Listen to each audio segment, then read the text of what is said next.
दिन के बाद, आज से 2 दिन के बाद मैं सीएम की कुर्सी से इस्तीफा देने जा रहा हूं।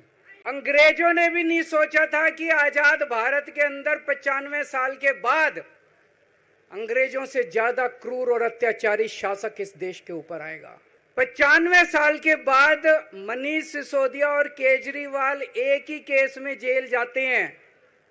मनीष सिसोदिया को अलग जेल में रखते हैं, मेरे को अलग जेल में रखते हैं, साथ मिलने की इजाजत नहीं दी जाती। इनको यह लग रहा था केजरीवाल को जेल भेज देंगे तो दिल्ली में इनकी पार्टी टूट जाएगी, दिल्ली में बीजेपी की सरकार बना लेंगे। इनको लग रहा था पंजाब की सरकार तोड़ के पंजाब में हम अपनी सरकार बना लेंगे, इनके एमएलए तोड़ लेंगे। लेकिन हमारी पार्टी नहीं टूटी, हमारे एमएलए नहीं टूटे, हमारे एमएलए तो छोड़ो, कार्यकर्ता भी नहीं टूटे। इन्होंने आरोप लगाया है कि केजरीवाल चोर है, इन्होंने आरोप लगाया है केजरीवाल भ्रष्टाचारी है, इन्होंने आरोप लगाया है केजरीवाल ने भारत माता के साथ धोखा किया है। यह करने के लिए नहीं आया था मैं, सत्ता से पैसा और पैसे से सत्ता, इस खेल के खेलने के लिए मैं नहीं आया था, मैं देश के लिए कुछ करने के लिए आया था। जब 14 साल के बाद भगवान राम वनवास से लौटे, सीता मैया को अग्नि परीक्षा देनी पड़ी थी। आज मैं जेल से आया हूं, मैं अपनी अग्नि परीक्षा देने के लिए तैयार हूं। मैं उन लाखों लोगों का शुक्रिया अदा करता हूं जिन्होंने हम लोगों के लिए, जब हम लोग जेल में थे, मैं, मनीष सिसोदिया जी, संजय सिंह जी, विजय नायर जी, अभी सतिंदर जैन जी हैं, अमानतुल्लाह खान हैं, उनको वो भी जल्दी आएंगे मैं उम्मीद करता हूं। जिन जिन लोगों ने हमारे लिए दुआएं की, मन्नतें मांगी, मंदिर मस्जिद गिरजे गुरुद्वारे गए, उन सब लोगों का मैं तहे दिल से शुक्रिया अदा करता हूं। जेल में काफी वक्त मिला सोचने का, पढ़ने का, और कई किताबें पढ़ी, पॉलिटिकल किताबें पढ़ी, अपने स्वतंत्रता के आंदोलन की किताबें पढ़ी, गीता कई बार पढ़ी, रामायण पढ़ी, महाभारत पढ़ी। आज मैं अपने साथ एक किताब लेके आया हूं, ये भी मैंने कई बार पढ़ी, भगत सिंह की जेल डायरी। आप लोगों ने पढ़ी है? पढ़ना इसको जरूर, खरीद लेना, खरीद के इसको पढ़ना, भगत सिंह की जेल डायरी। जब भगत सिंह जेल में थे आज से 90-95 साल पहले, उन्होंने जेल के अंदर अपने लेख लिखे थे, वो लेख इसमें हैं। और जेल के अंदर से उन्होंने बाहर कई लोगों को खत लिखे थे, उन्होंने अपने क्रांतिकारी साथियों को खत लिखे थे, उन्होंने देश के युवाओं के नाम खत लिखे थे। बलिदान से पहले साथियों को अंतिम पत्र 22 मार्च 1931, ये खत उन्होंने जेल से लिखा और उनके साथियों तक पहुंचाया अंग्रेजों ने। बटुकेश्वर दत्त की बहन प्रोमिला को पत्र, बचपन के दोस्त जयदेव गुप्ता को पत्र, वाइसरॉय को पत्र, ये सारे पत्र अंग्रेजों ने भगत सिंह के पहुंचाए। युवाओं के लिए जो पत्र लिखा, वो पत्र बकायदा युवाओं के एक सम्मेलन में पढ़ के सुनाया गया। भगत सिंह की शहादत के 95 साल बाद आजाद भारत के अंदर एक क्रांतिकारी मुख्यमंत्री जेल गया। मैं अभी जेल गया, मैंने जेल से एक ही पत्र लिखा था एलजी साहब को। 15 अगस्त था, देश का स्वाधीनता दिवस था, देश के आजादी के दिवस के ऊपर दिल्ली का मुख्यमंत्री दिल्ली सरकार की तरफ से झंडा फहराता है। मैंने एलजी साहब को 3 दिन पहले चिट्ठी लिखी, 15 अगस्त के 3 दिन पहले, कि एलजी साहब, मैं चूंकि जेल में हूं, मेरी जगह आतिशी जी को झंडा फहराने की इजाजत दी जाए। कुछ गलत तो नहीं लिखा? वो चिट्ठी मेरी एलजी साहब तक नहीं पहुंचाई गई, मुझे चिट्ठी वापस करी गई और मेरे को ये वार्निंग जारी की गई। ये वार्निंग भी लेके आया हूं, जिंदगी भर साथ रखूंगा ये मेरे को वार्निंग दी गई कि दूसरी बार अगर आपने एलजी साहब को चिट्ठी लिखने की हिम्मत करी तो आपके साथ जो फैमिली मुलाकात होती है हर हफ्ते, वो फैमिली मुलाकात बंद कर दी जाएगी। मैं मन में सोच रहा था, अंग्रेजों ने भी नहीं सोचा था कि आजाद भारत के अंदर 95 साल के बाद अंग्रेजों से ज्यादा क्रूर और अत्याचारी शासक इस देश के ऊपर आएगा। आपने सुना होगा बटुकेश्वर दत्त और भगत सिंह ने असेंबली में एक बम फेंका था, या सुना है सब लोगों ने? तो दोनों को जेल हुई, दोनों को एक ही जेल में रखा गया, बगल बगल वाली कोठरी में रखा गया। ये मैं चिट्ठी पढ़ के सुना रहा हूं आपको भगत सिंह की, जो उन्होंने प्रोमिला को, बटुकेश्वर दत्त की बहन को लिखा। कल रात बट्टू को किसी दूसरी जेल में भेज दिया गया है, तब तक वो उनके साथ ही था भगत सिंह के। ये चिट्ठी 17 जुलाई 1930 की है। उनकी जुदाई मेरे लिए असहाय हो रही है। भगत सिंह लिख रहे हैं बटुकेश्वर दत्त की बहन को कि बटुकेश्वर दत्त की जुदाई मेरे लिए असहनीय हो रही है। आज पहला दिन है जब मैं अपने को पूरी तरह उद्विग्न पा रहा हूं और मेरे लिए हर मिनट एक बोझ बन गया है। एक मित्र से जुदा होना सचमुच सगे भाई से भी ज्यादा प्रिय थे मेरे को बटुकेश्वर। तो दोनों साथ रहते थे। 95 साल के बाद मनीष सिसोदिया और केजरीवाल एक ही केस में जेल जाते हैं। मनीष सिसोदिया को अलग जेल में रखते हैं, मेरे को अलग जेल में रखते हैं, साथ मिलने की इजाजत नहीं दी जाती। आजादी की लड़ाई जब हुई, जवाहरलाल नेहरू जेल गए, महात्मा गांधी जेल गए, बाबा साहब अंबेडकर जेल गए, चंद्रशेखर आजाद जेल गए, अशफाकुल्ला जेल गए, कितने स्वतंत्रता सेनानी जेल गए, कई कई सालों तक जेल गए।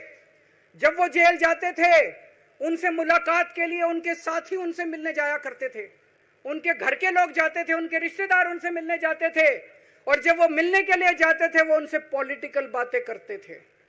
वो उनसे बातें करते थे कि कैसे अंग्रेजों को उखाड़ के फेंकना है। जब मिलने के लिए जेल में जाते थे,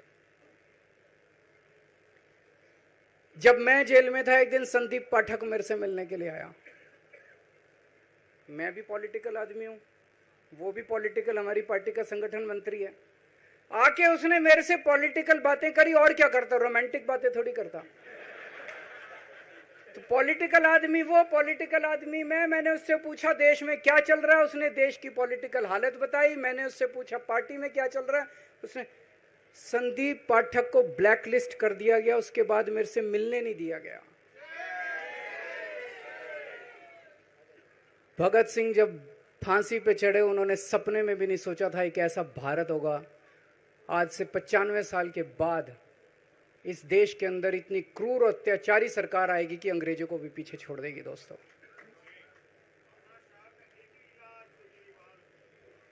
मुझे जेल क्यों भेजा इन लोगों ने? ऐसा नहीं कि केजरीवाल ने कोई भ्रष्टाचार किया, वो इनको भी पता है, मेरे को भी पता है, आपको भी पता है। इन्होंने जेल क्यों भेजा मेरे को? इनका मकसद था आम आदमी पार्टी को तोड़ना। इनका मकसद था केजरीवाल के हौसले को तोड़ना, केजरीवाल की हिम्मत को तोड़ना। इन्होंने फॉर्मूला बना रखा है।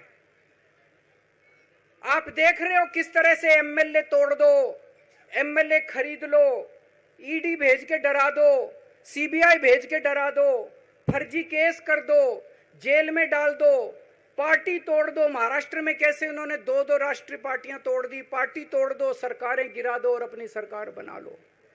इनको यह लग रहा था केजरीवाल को जेल भेज देंगे तो दिल्ली में इनकी पार्टी टूट जाएगी, दिल्ली में बीजेपी की सरकार बना लेंगे।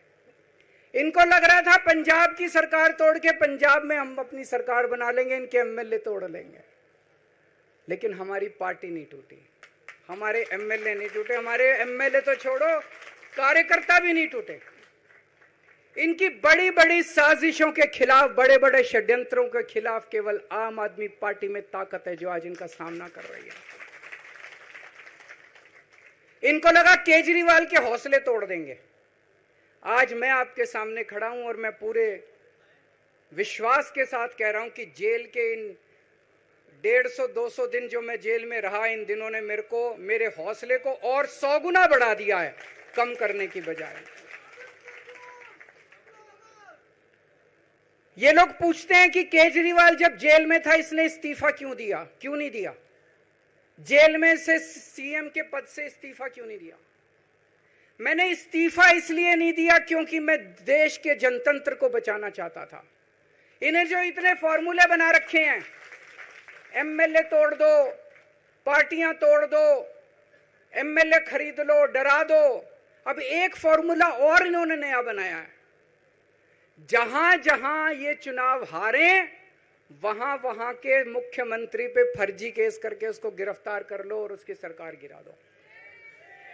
अगर मैं इस्तीफा दे देता, अगर मैं हेमंत सोरेन साहब ने इस्तीफा दिया, मैं भी इस्तीफा दे देता, इन्होंने सीतारमैया पे भी अभी केस किया है, इस सीतारमैया साहब के ऊपर, इन्होंने पिनाराई विजयन के ऊपर भी केस कर रखे हैं, ममता दीदी के ऊपर केस कर रखे हैं। ये एक ऑपोजिशन के मुख्यमंत्री को नहीं छोड़ते, एक एक को पकड़ के फर्जी केस कर करके उनको जेल में डाल देते और एक एक की सरकार गिरा देते। मैं जेल में गया, अभी 10 दिन पहले सुप्रीम कोर्ट की एक बेंच ने पूछा सरकार से कि जेल के अंदर से सरकार क्यों नहीं चल सकती। बड़ा आप लोगों ने अखबार में, सुप्रीम कोर्ट ने पूछा है केंद्र सरकार से कि जेल के अंदर से सरकार क्यों नहीं चल सकती, तो जेल के अंदर से सरकार साबित कर दिया हमने। अब मैं देश के सारे नॉन बीजेपी मुख्यमंत्रियों से हाथ जोड़ के विनती करना चाहता हूं, अब अगर प्रधानमंत्री जी हिम्मत करें आप पे फर्जी केस करके आपको जेल में डालें, इस्तीफा मत देना, किसी हालत में इस्तीफा मत देना, जेल से सरकार चलाना हम सबको मिलके, ऐसा नहीं कि हम पद के लालची हैं, ऐसा नहीं कि मुख्यमंत्री पद हमारे लिए महत्वपूर्ण है, इसलिए क्योंकि हमारे लिए हमारा संविधान जरूरी है, हमारा देश जरूरी है, जनतंत्र जरूरी है, जनतंत्र को बचाना जरूरी है। इतने भारी बहुमत से जीती हुई सरकार, एक बार 70 में से 67 सीट आई, एक बार 70 में से 62 सीट आई, और आप पकड़ के जेल में डाल दोगे और कहोगे इस्तीफा दे। मैं सारे मुख्यमंत्रियों से आज हाथ जोड़ के विनती करना चाहता हूं, इनका ये नया फॉर्मूला भी आम आदमी पार्टी ने फेल कर दिया है, जो इन्होंने नया फॉर्मूला बनाया।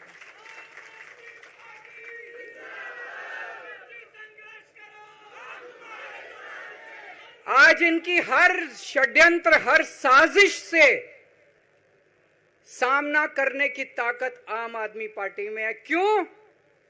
क्योंकि हम ईमानदार हैं। दिल्ली में सरकारी स्कूल थे, गरीबों के बच्चे सरकारी स्कूल में पढ़ने जाया करते थे। सरकारी स्कूलों की हालत बहुत खराब थी, गरीबों के बच्चों का कोई भविष्य नहीं था। 16 लाख बच्चे दिल्ली के सरकारी स्कूलों में पढ़ते थे। टूटे फूटे टिन के स्कूल थे, डिब्बे थे, स्कूल क्या डिब्बे थे, कोई पढ़ाई नहीं होती थी, गरीबों के बच्चों का भविष्य खराब था। उन गरीबों के बच्चों को पिछले 10 साल के अंदर 18 लाख बच्चों को हमने सरकारी स्कूल अच्छे बना के भविष्य दिया है। हम ये कैसे कर पाए? हम ये कर पाए क्योंकि हम ईमानदार हैं।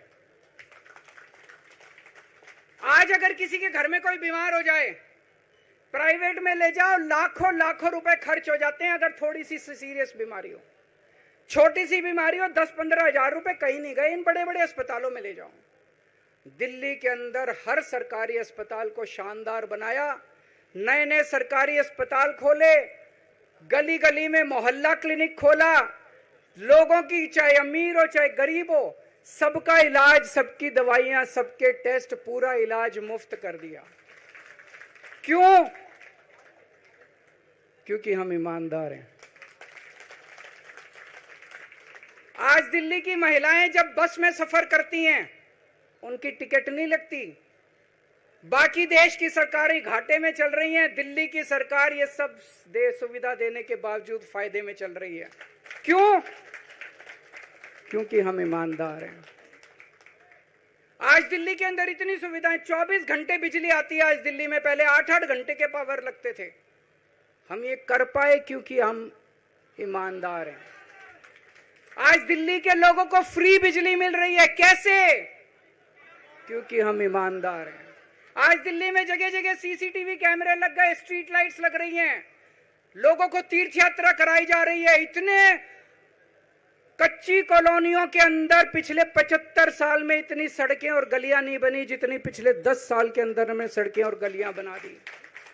75 साल के अंदर दिल्ली में इतनी पानी की पाइपलाइन नहीं डली जितने पिछले 10 साल के अंदर पानी की पाइपलाइन डाल दी। कहां से आया पैसा? क्यों? क्योंकि हम ईमानदार हैं। ये हमारी ईमानदारी से डरते हैं, ये हमारी ईमानदारी से डरते हैं। ये बिजली फ्री नहीं कर सकते, क्यों? ये बेईमान है। ये स्कूल ठीक नहीं कर सकते, इनकी 30-30 साल से सरकारें चल रही हैं कई राज्यों के अंदर, 25-25 साल से, 15-15 साल से इनकी सरकारें चल रही हैं। ये स्कूल ठीक नहीं कर सकते, अस्पताल ठीक नहीं कर सकते, ये फ्री इलाज नहीं दे सकते, ये बिजली फ्री नहीं कर सकते, ये 24 घंटे बिजली नहीं कर सकते, क्यों? ये बेईमान, ये बेईमान है। आज इन्होंने ईडी छोड़ दी, इनकम टैक्स छोड़ दिया, दिल्ली पुलिस छोड़ दी, इतने केस कर दिया हमारे ऊपर, और हम डट के खड़े हैं इनके खिलाफ, इनका मुकाबला कर रहे हैं, क्योंकि हम ईमानदार हैं। इसलिए ये मेरे को बेईमान साबित करना चाहते हैं,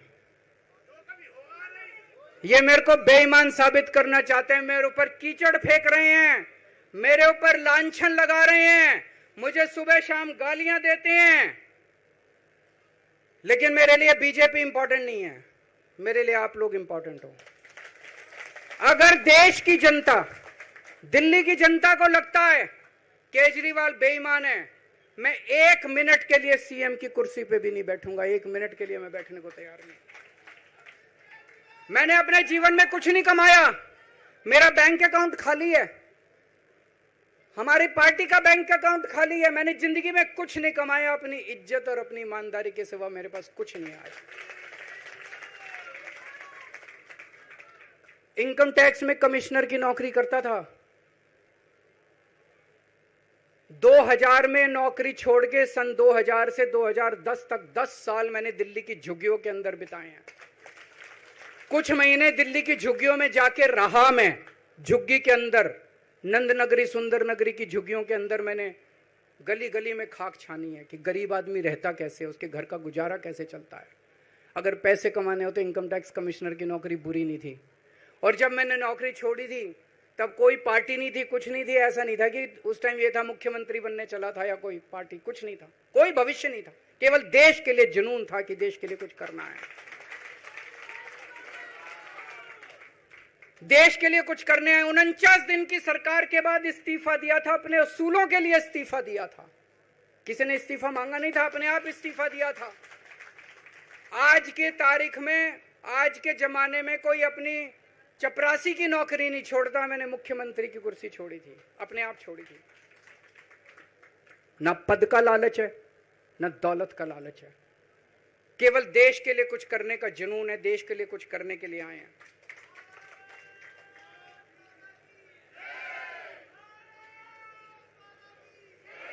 इन्होंने मेरे ऊपर आरोप लगाए, मनीष जी के ऊपर आरोप लगाए हैं। इस देश का जो सबसे कठोर कानून है ईडी का कानून, पीएमएलए, जिसमें बेल भी नहीं मिलती, बेल मिलनी भी मुश्किल है, उसके अंदर हमारे ऊपर तरह तरह के इन लोगों ने आरोप लगाए हैं।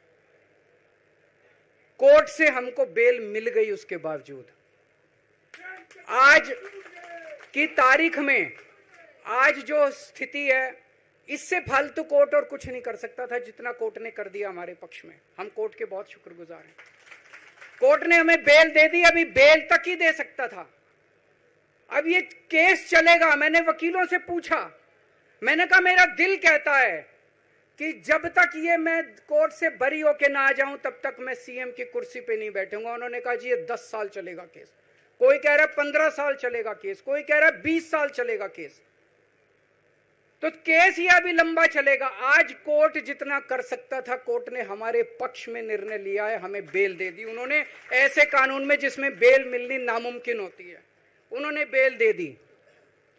आज मैं आपकी अदालत में आया हूं, जनता की अदालत में आया हूं, आपसे पूछने के लिए आया हूं, क्या आप केजरीवाल को ईमानदार मानते हो कि गुनहगार मानते हो?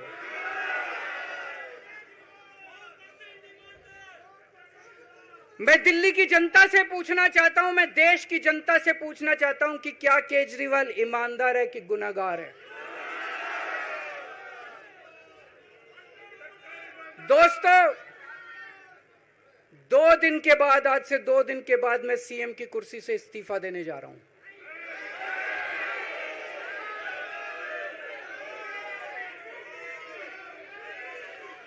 और मैं तब तक सीएम की कुर्सी पे नहीं बैठूंगा जब तक जनता अपना फैसला ना सुना दे।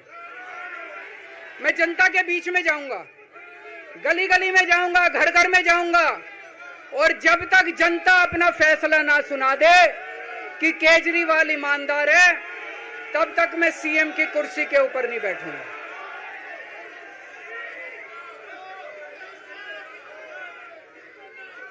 आज से कुछ महीने बाद चुनाव है, दिल्ली के चुनाव है।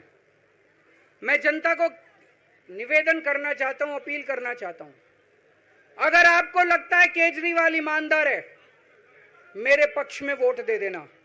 अगर आपको लगता है केजरीवाल गुनहगार है, मेरे को वोट मत देना। आप अगर मेरे को, आपका एक एक वोट मेरी ईमानदारी का सर्टिफिकेट होगा। अगर आप मेरे को वोट देके जिताओगे और अगर आप कहोगे कि केजरीवाल ईमानदार है, तो चुनाव के बाद, उसके बाद जाके मैं सीएम की कुर्सी पे बैठूंगा। तब तक मैं सीएम की कुर्सी पे नहीं बैठूंगा।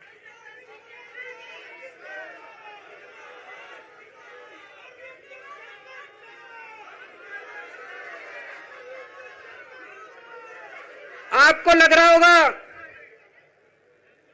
अभी अभी जेल से रिहा होके आया है, ये कैसा क्यों बोल रहा है? अभी अभी जेल से रिहाई होके आया है, अब ये इस्तीफा क्यों दे रहा है? इन्होंने मेरे ऊपर आरोप लगाया है, इन्होंने आरोप लगाया है कि केजरीवाल चोर है, इन्होंने आरोप लगाया है केजरीवाल भ्रष्टाचारी है, इन्होंने आरोप लगाया है केजरीवाल ने भारत माता के साथ धोखा किया है। ये करने के लिए नहीं आया था मैं, सत्ता से पैसा और पैसे से सत्ता, इस खेल के खेलने के लिए मैं नहीं आया था। मैं देश के लिए कुछ करने के लिए आया था। जब 14 साल के बाद भगवान राम वनवास से लौटे, सीता मैया को अग्नि परीक्षा देनी पड़ी थी। आज मैं जेल से आया हूं, मैं अपनी अग्नि परीक्षा देने के लिए तैयार हूं।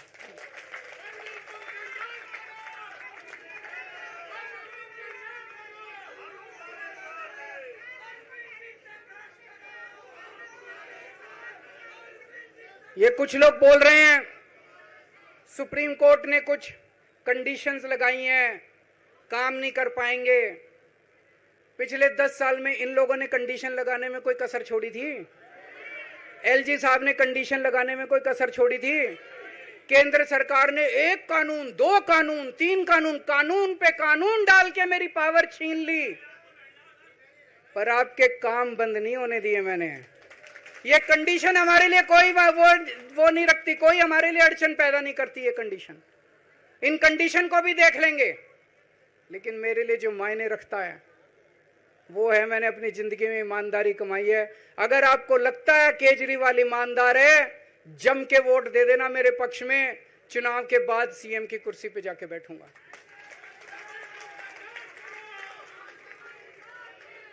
फरवरी में चुनाव है। आज इस मंच से मैं मांग करता हूं कि ये चुनाव नवंबर में कराए जाएं, महाराष्ट्र के साथ कराए जाएं, तुरंत कराए जाएं चुनाव। और जब तक आपका फैसला नहीं आएगा, तब तक मैं जिम्मेदारी नहीं संभालूंगा। और मैं, जब तक चुनाव नहीं होते, मैंने जैसे बताया 2 दिन के बाद मैं अपना इस्तीफा दूंगा। जब तक चुनाव नहीं होते, तब तक मेरी जगह आम आदमी पार्टी से कोई और मुख्यमंत्री बनेगा।